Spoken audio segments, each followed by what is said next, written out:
Good morning and welcome to JenGardens. Earlier today, I received a DM from someone asking how I know when to start my seeds. I love this question. It's super simple as long as you know two things. First, what is your last frost date? Second, how long does it take your seed to grow into a transplantable seedling? Finding your first frost date is the easy part.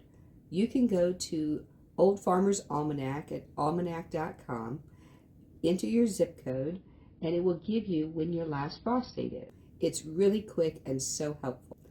To find out how long it takes to start a seed indoors, you can check out the back of your seed packet. Many times it will tell you how long it takes, but sometimes it doesn't tell you anything at all. If it doesn't say, no worries. We can go to some online calculators to find that information as well. Graceful Gardens is another great website you can use. You enter in your last frost date and it will tell you the estimated time it takes to grow certain seeds indoors. If you live in Virginia, go to the Virginia Cooperative Extension site.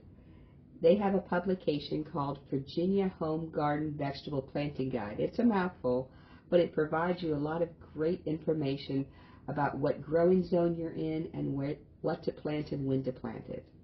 Here's how the math works. It's easy peasy, not complicated at all.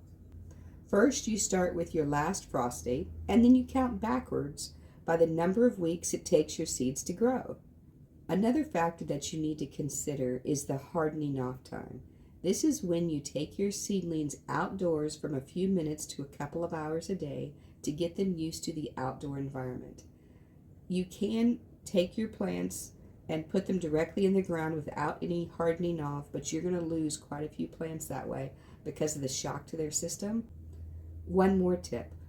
Not everything likes to be planted indoors. Root vegetables, for example. Something like beets, turnips, radishes, and carrots. Those need to be planted directly in your ground outdoors. The same goes with other plants such as peanuts, peas, potatoes, and corns. Those are best sown directly in your garden.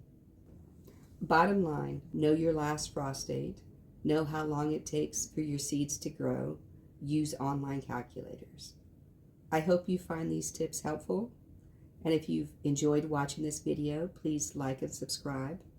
And check out my channel, JenGardens, for other gardening videos. Thank you so much, and happy seed starting.